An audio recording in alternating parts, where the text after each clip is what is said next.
Hi ಎಲ್ಲರೂ ಹೇಗಿದ್ದೀರಾ? ನಾನು ನಿಮ್ಮ ಪ್ರೀತಿಯ ಪೂಜಾ ಕೃಷ್ಣ. ಇವತ್ತು ಸೋಮವಾರ ಬೆಳಗ್ಗೆ ನಮ್ಮ ಊರಿನ ಹತ್ರದಲ್ಲಿರುವಂತಹ ಕಬ್ಬಳಿ ದೇವಸ್ಥಾನಕ್ಕೆ ಹೋಗಿ ಬರೋಣ ಅಂತ ಹೊರಡ್ತಾ ಇದ್ದೀವಿ. ಆ ಹೂಗಳು ನಮ್ಮದೇ ಗಿಡಗಳಲ್ಲಿ ಬಿಟ್ಟಿದಂಥದ್ದು. ಅದನ್ನು ಕಿತ್ಕೊಂಡು ದೇವಸ್ಥಾನಕ್ಕೆ ಬಂದ್ವಿ. ಮುಂಚೆ ಇದ್ದ ದೇವಸ್ಥಾನನ ಒಡೆದು ಈಗ ರೀಕನ್ಸ್ಟ್ರಕ್ಟ್ ಮಾಡ್ತಾ ಇದ್ದಾರೆ. ಅದಕ್ಕೆ ಅಂತಲೇ ಸ್ವಲ್ಪ ಮುಂದೆ ಇನ್ನೊಂದು ದೇವಸ್ಥಾನ ಇತ್ತು ಅನಿಸುತ್ತೆ. ಅಲ್ಲೇ ಇವಾಗ ದೇವ್ರ ಮೂರ್ತಿನ ಇಟ್ಟು ಪೂಜೆ ಮಾಡ್ತಾ ಇದ್ದಾರೆ. ಇನ್ನು ಕನ್ಸ್ಟ್ರಕ್ಷನ್ ಎಲ್ಲ ನಡೀತಾ ಇತ್ತು. ಹಾಗೆ ನಾವು ಸುತ್ತಾಡೋಣ ಅಂತ ಬಂದ್ವಿ ಹೊರಗಡೆ.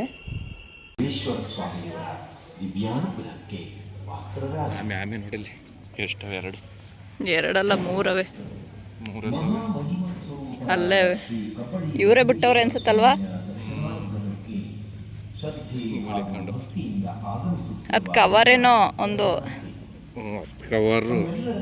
ಅಲ್ಲೊಂದೆರಡು ಆಮೆ ಬಿಟ್ಟು ಸಾಕಿದ್ರು ದೇವಸ್ಥಾನದವ್ರೇನೆ. ಮೇಲ್ಗಡೆನೇ ಇತ್ತು, ಬಟ್ ನಾವು ಹೋಗೋ ಸೌಂಡಿಗೆ ಮಾತಾಡಿದ್ದಕ್ಕೆ ಒಳಗಡೆ ಹೋಗ್ಬಿಡ್ತು. ಮಳೆ ನೀರೇನ ಇದು.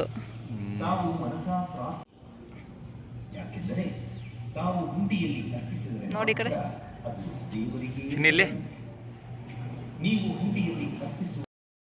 ಇದೇ ಜಾಗದಲ್ಲಿ ಹಳೆ ದೇವಸ್ಥಾನ ಇದ್ದಿತ್ತು. ಅದನ್ನು ಪೂರ್ತಿ ಡೆಮೋಲಿಷ್ ಮಾಡಿ ಇವಾಗ ಕಟ್ತಾ ಇದ್ದಾರೆ. ಇದನ್ನು ಸ್ಟಾರ್ಟ್ ಮಾಡಬೇಕಿದ್ರೆ ಈ ಊರವರೆಲ್ಲ ತುಂಬ ಅಪೋಸ್ ಮಾಡಿದ್ರಂತೆ. ಒಳಗಡೆ ಇರೋ ಗರ್ಭಗುಡಿನ ಕೀಳ್ಬೇಡಿ, ಬೇಕಾದರೆ ಸುತ್ತಲಿರೋದೆಲ್ಲ ಕಿತ್ಬಿಟ್ಟು ಮತ್ತೆ ಕಟ್ಟಿ ಅಂತ. ಆದರೆ ಇವರು ಗರ್ಭಗುಡಿ ಸಮೇತ ಎಲ್ಲನೂ ಡೆಮೋಲಿಷ್ ಮಾಡಿ ಕಟ್ತಾ ಇದ್ದಾರೆ. ಅದು ಯಾವ ಥರ ಸ್ಟೋನು ಅಂತ ಗೊತ್ತಿಲ್ಲ, ಬಟ್ ಚೆನ್ನಾಗಿತ್ತು. ಕಪ್ಪು ಸ್ಟೋನು ಚೆನ್ನಾಗಿ ಕಾಣಿಸ್ತಾ ಇತ್ತು ದೇವಸ್ಥಾನ ಕಟ್ತಾ ಇರೋದು. ಅಲ್ಲೇ ಹಸುಗಳಿತ್ತು, ಅದನ್ನು ನೋಡಿಕೊಂಡು ಹಾಗೆ ಹೊರಟ್ವಿ. ಇದೇ ದೇವಸ್ಥಾನ ಇವಾಗ ಪೂಜೆ ಮಾಡ್ತಾ ಇರೋವಂಥದ್ದು.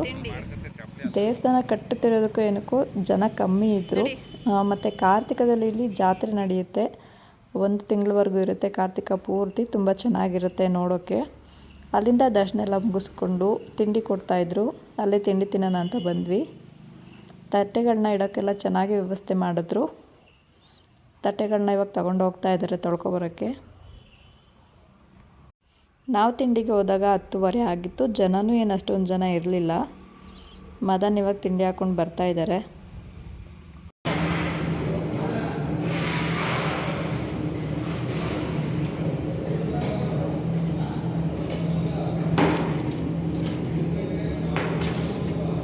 ಸಂತೆ ಕಾಯಿ ಸಂತೆ.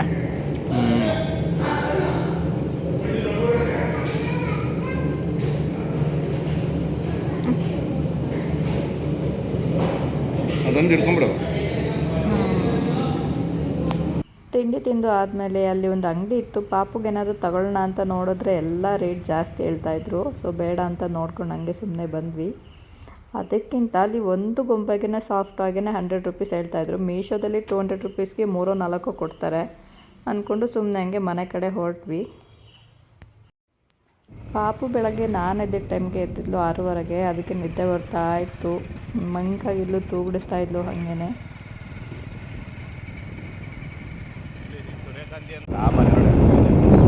ಸಖತ್ತಾಗೈತಪ್ಪ.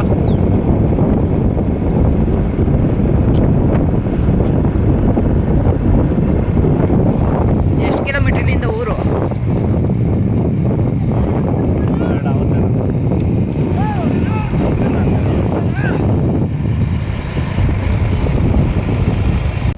ಅವ್ರಿಗೆ ಅಂದ ಕಡೆನೂ ಬೆಳಗ್ಗೆ ಕೊಡಲಿಲ್ಲ ಅಲ್ಲಿ.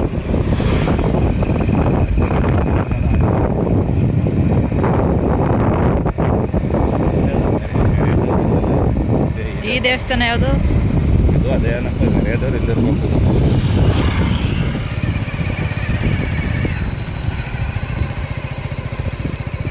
ಇದು ತೇರ್ ಮನೆನಾ? ತೇರು. ಅಲ್ಲಿಂದ ನಾವು ಒಂದು 11 ಗಂಟೆ ಅಷ್ಟರಲ್ಲೆಲ್ಲ ಮನೆಗೆ ಬಂದ್ವಿ.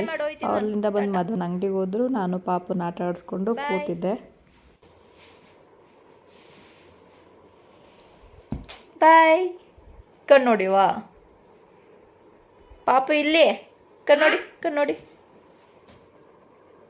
ಕಣ್ಣೋಡಿವಾ. ನನ್ನ ಮಗಳಿಗೆ ಕಣ್ಣೋಡಿ ಅಂತ ಅಂದರೆ ಹಿಂಗೆ ಕಣ್ಣಿಗೆ ಮಿಟುಕಿಸ್ತಾಳೆ. ಬಟ್ ನಾನು ಫೋನ್ ಇಟ್ಕೊಂಡಿದ್ದು ನೋಡಿ ವೀಡಿಯೋ ಮಾಡ್ತಿದ್ದೀನಿ ಅಂತಲೇ ಅವಳು ಏನೂ ಮಾಡ್ತಾ ಇರಲಿಲ್ಲ. ಸೊ ಈ ಒಂದು ಪುಟ್ಟ ವ್ಲಾಗ್ ನಿಮಗೆ ಇಷ್ಟ ಆಗಿದ್ರೆ ಪ್ಲೀಸ್ ನನ್ನ ಚಾನಲ್ಗೆ ಸಬ್ಸ್ಕ್ರೈಬ್ ಮಾಡಿ.